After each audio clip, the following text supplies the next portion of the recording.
Hello guys. So first thing you notice on this video is I have a black beard. Why do I have a black beard?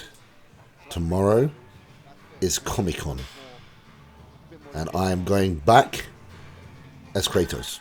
And one of the bits of feedback that I received last time on the YouTube channel was this is a really good cosplay, but if only he'd done his beard black. So we took it a step further today. Went to the barbers.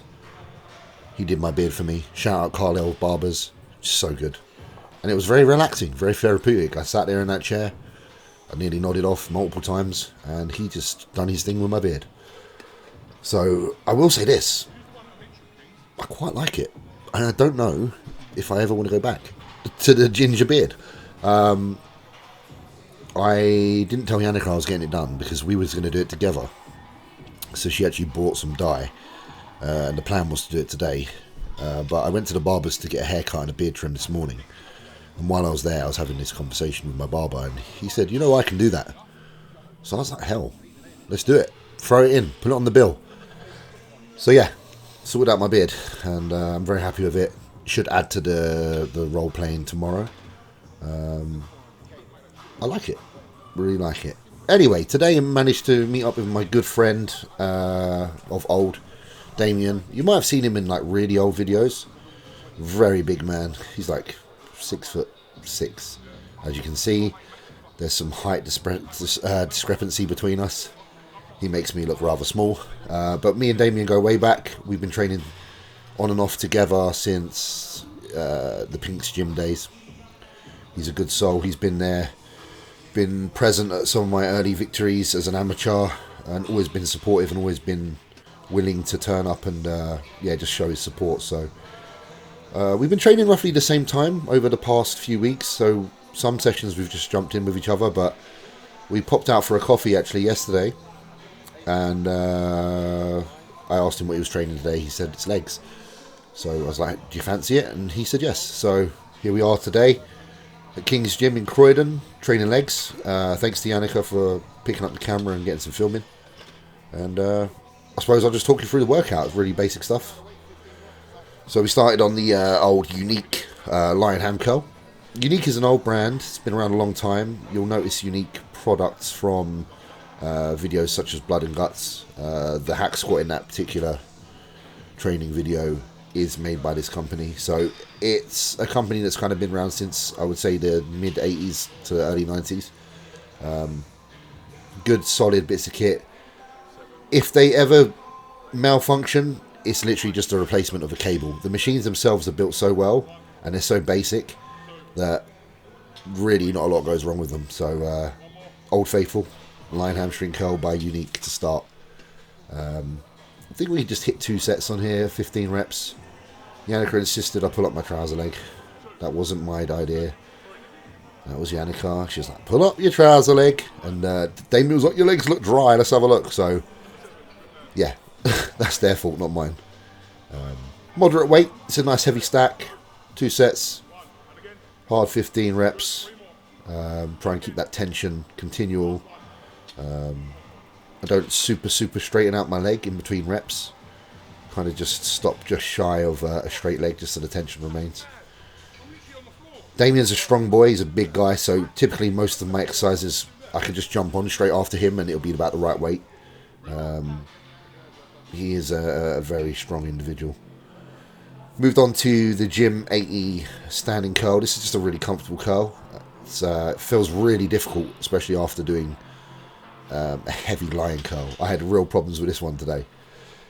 Obviously I haven't even seen one of my sets yet, but I know how they felt and I know what the form's probably going to look like, so I will apologise in advance. I had to throw up a few reps on this one today, but all in all still felt great. 7 weeks out today. It's Friday and obviously the Olympia starts on a Friday, so today we are 7 weeks out. Spoke to Jordan this morning, very happy with pictures. We obviously discussed the fact that we do need to come forward in condition at some point, but we have time, but we need to not disregard that fact. So we're going to have to, you know, do a few of these low days in order to see some new detail come through. I'm hanging around the same kind of condition that I have been for the past 2 shows, which is great. But for the Olympia, the plan is just to be marginally more detailed, just so that there's some improvement, and that's really the only thing that you can really improve between now and then. So that's the plan. Weight today was 274, which is £1 down from yesterday, which is surprising because yesterday I actually had 7 solid meals, which is, 1 more than I've been doing and 2 more than I was doing prior to the first show.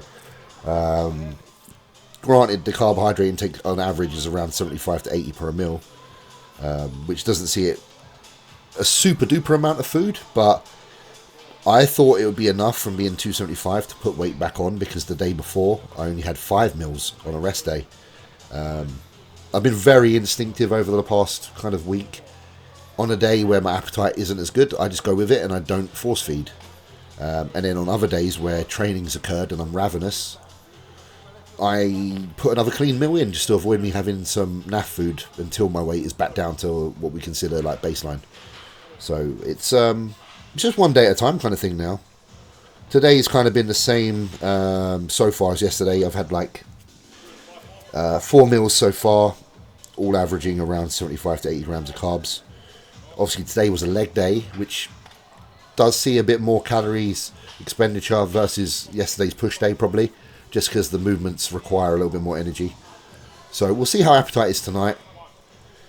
On paper in front of me right now there's 6 meals, but that was the same as yesterday. I had a plan for 6 meals and then obviously woke up at like midnight and I was really hungry, and I know that I've got enough time to Olympia to satiate my hunger and still progress. So just playing things by ear. Like if you look in the video again, not super duper full, so I'm definitely not having too much. We finished with 1 set on the seated curl, just kind of an all-out set. I would always do 5 sets per hamstring, 5 sets per quad. Some days it's been 6, but Jordan said let's keep it down at 5 because it seems to work for you, so I've gone back to that. And this exercise can vary. Sometimes I do an RDL, sometimes I do a dumbbell curl with my hamstrings, or just anything to hit the hamstrings.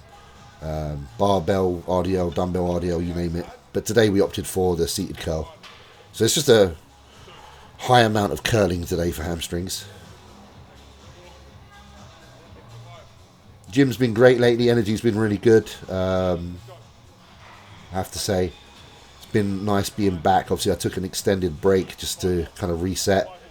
Had some anxiety issues and just some, I suppose, issues that had started to arise since last year's Olympia, having not done that well. I just kind of didn't believe in myself, so I felt like I was being watched, and I just felt like I had to go somewhere else for a time to not be judged. But then, done the Arnold.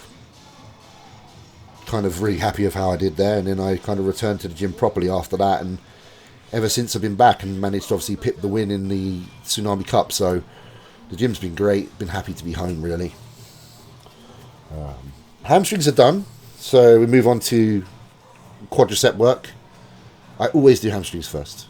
I just think it's a good way to make sure that you do enough for them, because it's very easy to give them not enough, especially if you do some really taxing pressing or squatting.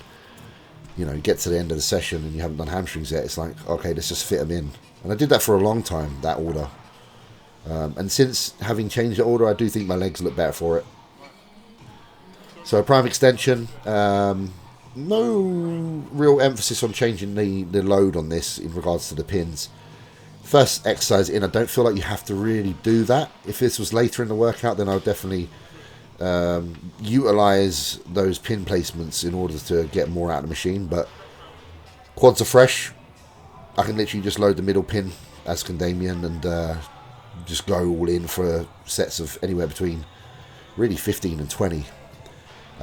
Can go heavier on this machine, but I just don't see it necessary. I think that the knees shouldn't be loaded to the point of discomfort, and I think when I hit anything above 6, like if I go 6 or above, I do feel like a shearing kind of sensation in the knee, which is definitely not good. So 5 plates on here lets me really contract the quad and control the tempo, have control over the eccentric portion of the movement, and basically not just swing them up. And I feel like that's a good weight for me personally. And it's again, like I say, with Damien, he's about the same strength as me on most pieces of equipment, so it's ideal really, because we just kind of follow each other in and do the same weight.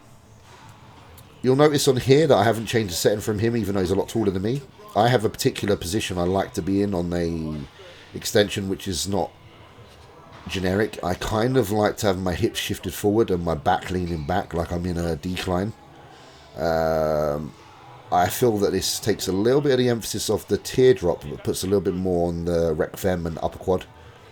Obviously we're filming from the front here, so you can't really see the position I'm in, but my hips are not resting at the back of the seat. They're actually slightly forward, and my mid and upper back are actually pressed down and back onto the pad. So my hips are actually slightly forward versus being really tight to the back in like a right angle. I like it because when I let my feet come right underneath me, also I allow for my hips to lift a little bit and get more stretch on the quad. Little things like this, they're just things that I've kind of developed over the years of training, you know, learning my body and how the mechanics seem to prefer certain leverages, and just basically rolling with what I feel best. Whereas obviously you can see Damien's very locked in, straight back, hips back. He says when he does this movement he feels a lot on the teardrop, and that's kind of self-explanatory really, because the position he's in is putting a lot of emphasis on that. So depending on, you know, you can bias to a certain extent. I'm not saying you can't. You can just switch off an entire muscle and put it all on one, but if you want to try and hit a little bit more of the upper quad, I'd say you kind of shift forward a touch, like I do. You can see like the kind of bulk of the upper quad kind of working here versus the teardrop, whereas on Damien the teardrop's getting a lot of the work. So yeah, it just comes down to your individual needs and requirements for what you want to improve from a physical standpoint. Clothing, got a little update on clothing. Got some exclusive, got some beanies coming with embroidery.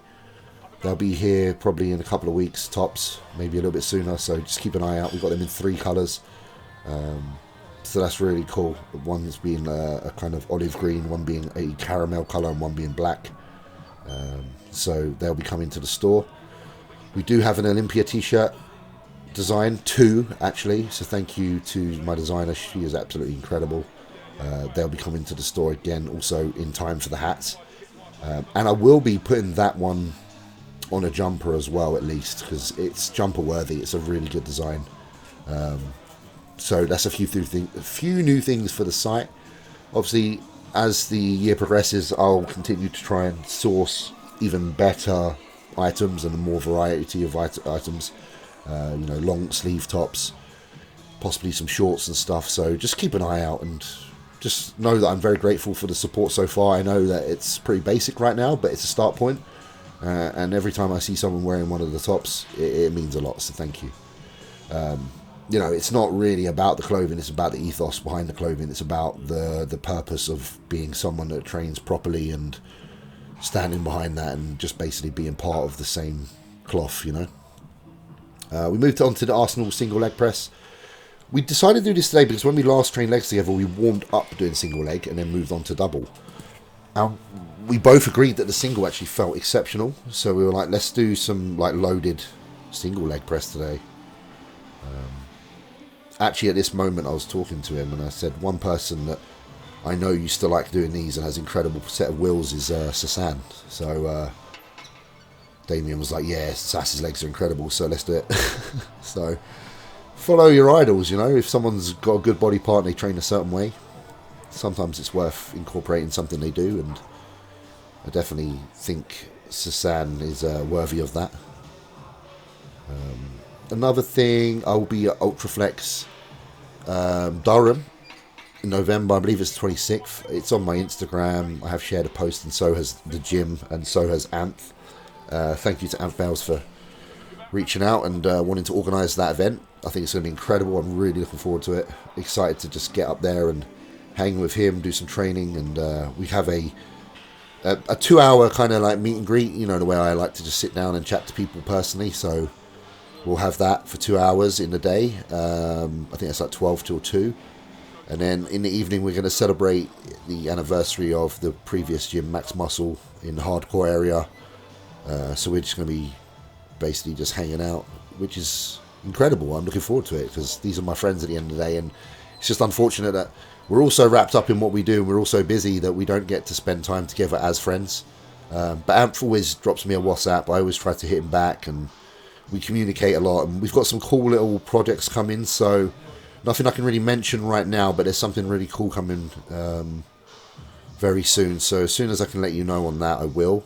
Other than that, flying out to Olympia on the Monday before the show. So the plan will be there for obviously almost a week to kind of climatize and acclimate to the situation and the time. And just enjoy it, like spend some time, probably pop into the Dragon's Lair, go see Flex if he's around,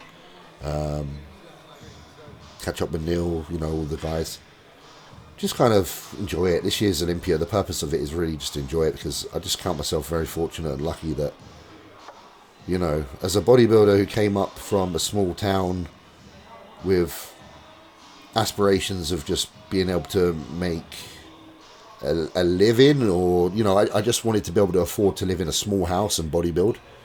And, you know, I've exceeded the expectations of myself already, and I'm so happy. Like, if you were to say to me as a teenager, you're gonna have 3 professional wins under your belt and a 3rd place in an incredibly great Arnold Classic UK, I would have been like, well, that's dream made. And yeah, I'm so happy with how things have gone this year. Very grateful for Jordan for just, you know, letting me just bounce off him and just do our thing, like there's no real pressure.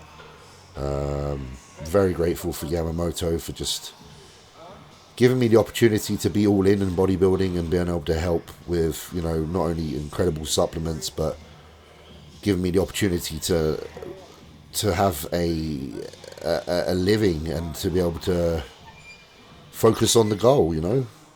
So, you know, huge thanks to Patrick and Sylvia, who were really the forefront of that even coming to be.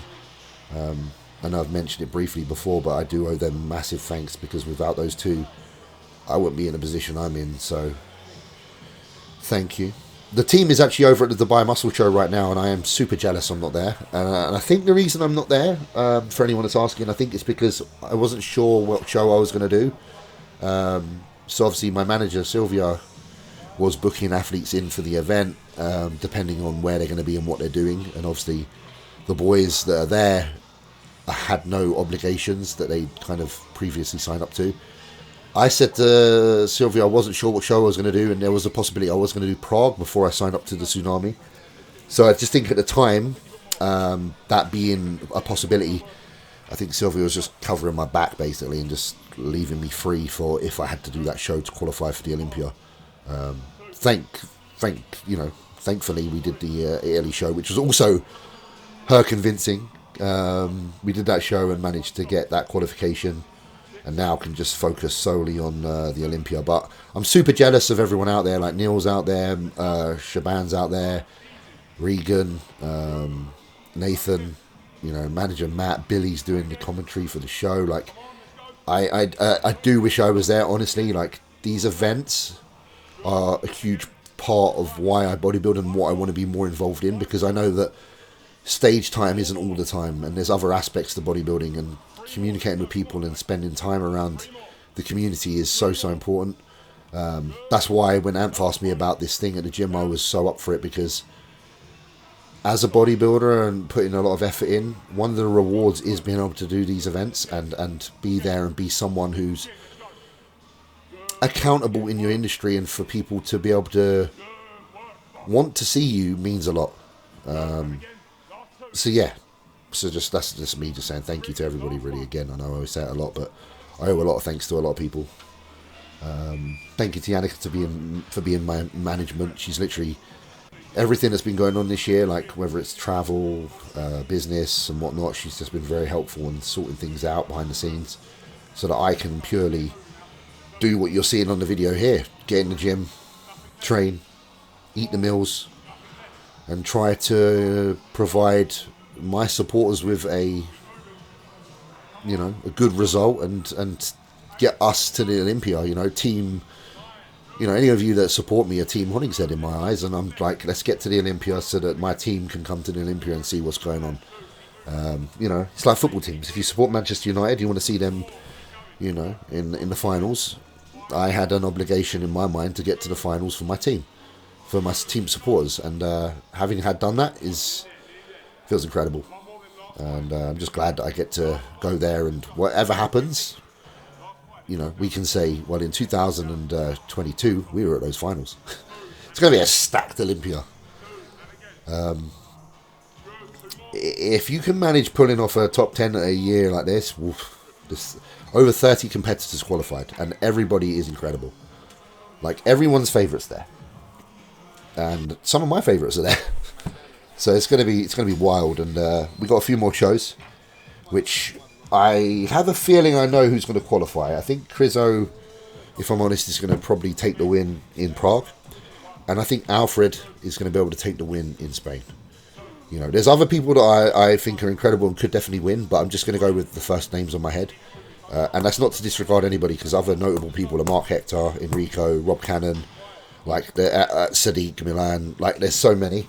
I'm just thinking, if I was to just say a name immediately off my head, that's the two people that I think will get these spots. And then obviously Romania, I have a feeling that Brett will be able to walk away with that one and get to the Olympia as well, because he's looking phenomenal. So that's not to say anyone else can't win. Go there, don't be deterred. Go there, prove everybody wrong, kick ass, and take those qualifications, because no one gives it to you. You've got to fight for it. And everybody that I've mentioned is capable for seeing that job done for sure. So this single leg press was really cool today, actually. I haven't really done it, so I was actually quite surprised with the amount of load we were able to put on. The first set I kind of undershot, had something like 8 plates aside, and managed to get like 25 reps, which still felt good. So on the second set we loaded up another 2 plates aside, and I think we shot for like 15. Trying not to use too much like knee wraps and stuff at the minute, just to give my connective tissues some work, like the ligaments, the tendons, try and keep them very involved. Obviously, if I was doing double leg and I was lifting some of the poundages that I can when it's an entire body effort, I definitely have to whip out my tough wraps, knee wraps, or knee sleeves. If any of you guys do need any knee sleeves or knee wraps, you guys know that I've been using tough wraps for a long time. They literally have everything. They've got some really cool colours actually of the wrist straps at the minute for the Halloween. They're basically like pumpkin orange and black. I'll probably put a post up of those this week because I've got sent a pair and they're really cool. But if you need any of that stuff, looking for some good knee supports or wrist straps, Tough Wraps is always in the bio below. Them guys are just incredible. Next week I'm actually going to be popping up to the UK facility to go and have a look around and basically spend some time with the guys, catch a coffee and just see what it's all about up there, and see how they operate, because being part of a team, it's really important to spend time together and not just promote a brand but spend time with the brand and the people and build relationships. So looking forward to that, to shout out to the guys over there, and I'll see you in a few days.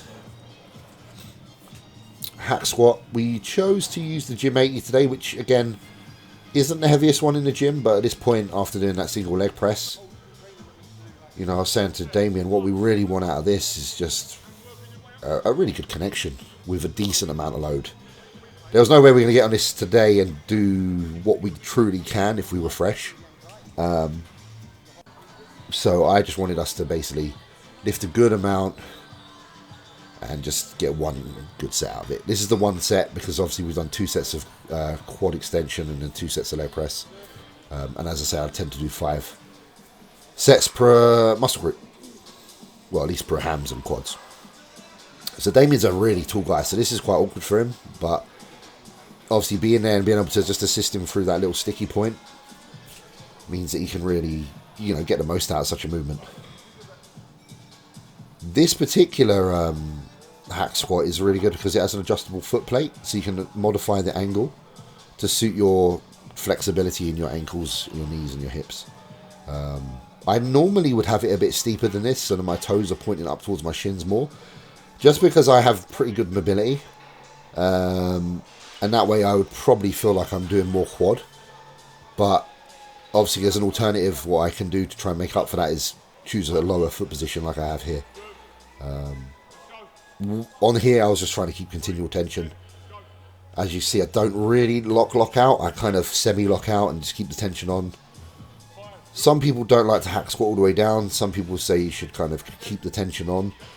I've always been someone to go all the way down. I think maybe that's just from an aesthetic standpoint. I feel like it doesn't look very good if you don't go all the way down. Whether that's the best thing for developing legs, you tell me. I don't know. My legs are doing alright in the way that I do it, so I'm not going to change it. People have been asking me about these Jordans I'm wearing as well. I don't actually know what ones they are, but if anyone does know what ones they are and knows a link to get them, do hit me up, because they're one of the favourite pairs of trainers I've ever had. And believe me, these ones are actually really old. I originally went to buy a pair in all white with a silver Jordan logo, and they didn't have them. They had every other size except my size, but they did have the black ones on the shelf, so I thought, okay, I'm going to buy those. And now, in looking back, I actually realised how good a buy the black ones were, because they are a nice trainer. Alright, this is quite funny actually, story now. Our abductors machine is broken, yeah? So I said to Damien, we're going to do something, it's going to look a bit fruity. The public are going to be like, what are these two doing? But it's beneficial. So we did some handmade abductor work, and believe me, I'm pushing pretty hard on this guy. He's got some strong abductors. Like, I still weigh, what, 275 roughly, and I'm applying some decent pressure there, and he's still able to close fairly quickly. But we just did one set on here. I only ever do one set of abductors per workout, because I hit legs obviously like every 4 days. The frequency of that abductor stimulus is what I consider for myself frequent enough. Some people feel otherwise and do more, and that's fair enough. Do what you got to do. Man, it looks dodgy when I do it, doesn't it? It was actually really hard because he was using his actual elbows, so I had no... You know, I was using my hands on him, which means they're further away from my body, which means I'm not as strong in that position. This dude's using his bloody elbows and killing me. Felt like I was going to tear. But obviously, if you don't have an abductor machine, I'd do these. They still feel good. And I think it's really important to do this movement. Man, woman, it doesn't matter. I think it's good for everybody. So that concludes upper leg. There's the machine that's out of order. Yannicka insisted she filmed it. So Kings, please fix this. We hit the lower leg. I just do 3 sets, typically of calves, and I just choose a different calf exercise every time. We have a donkey calf raise, we have standing calf raise, we have seated calf raise. You can obviously do like toe presses on like a horizontal leg press. But today we opted for the donkey calf raise machine. 3 sets. Typically aim for 20 on the first set, but by the time I get to set 2 and 3, I always notice that I can't get as many, which is good, because it means the fatigue is kicking in. So yeah, 3 sets on here, just to finish off with that lower body work for the day. There was some stretching in the workout in between. I do tend to stretch my quads. You know how I stretch everything kind of after I finish that body part? So, you know, on like triceps, I stretch them after I finish. Chest, I stretch after I finish.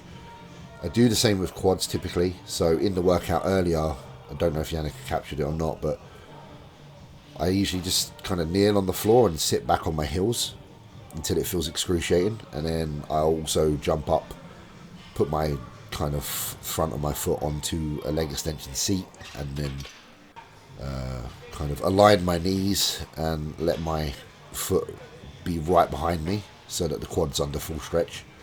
I could have explained that better, but I didn't. So hopefully you understood what I just said.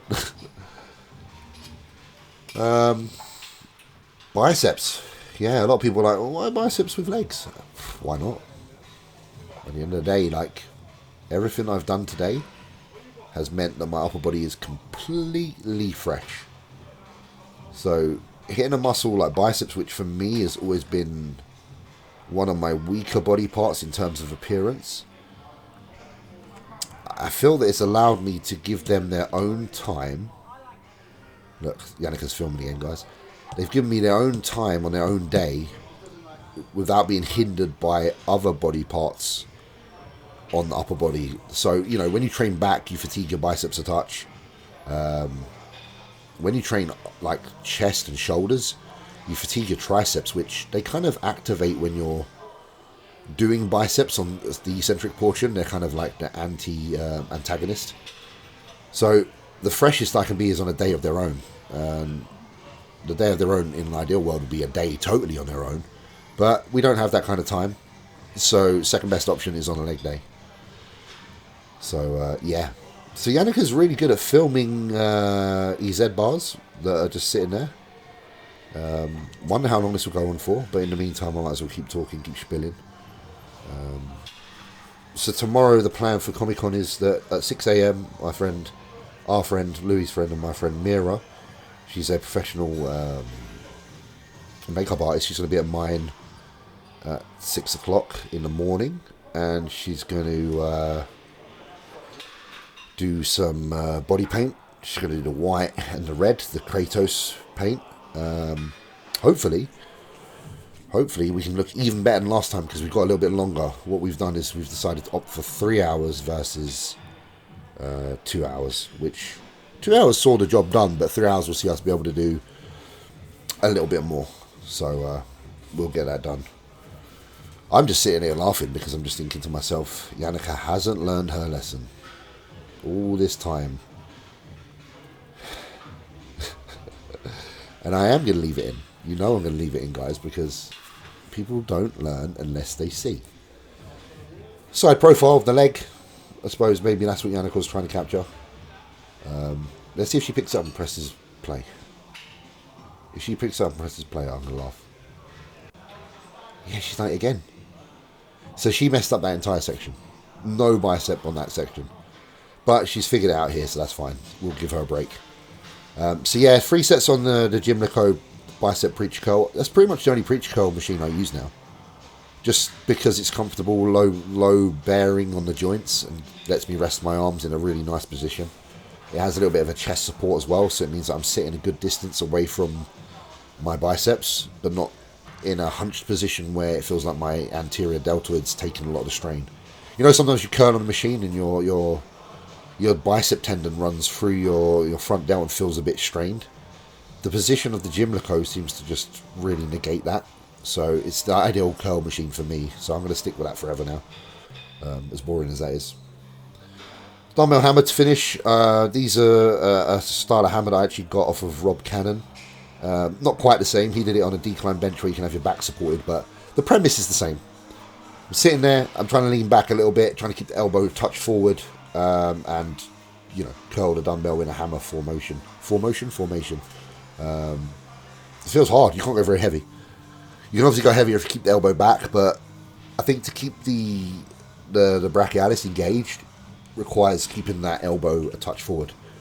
You can kind of see like the muscle between the tricep and the part of the bicep that you would normally look at is being stressed, and for me being not genetically gifted in that body part, I have to obviously place a lot of focus on that. So alright, that's it done. Stretch to finish, and let's wrap it up.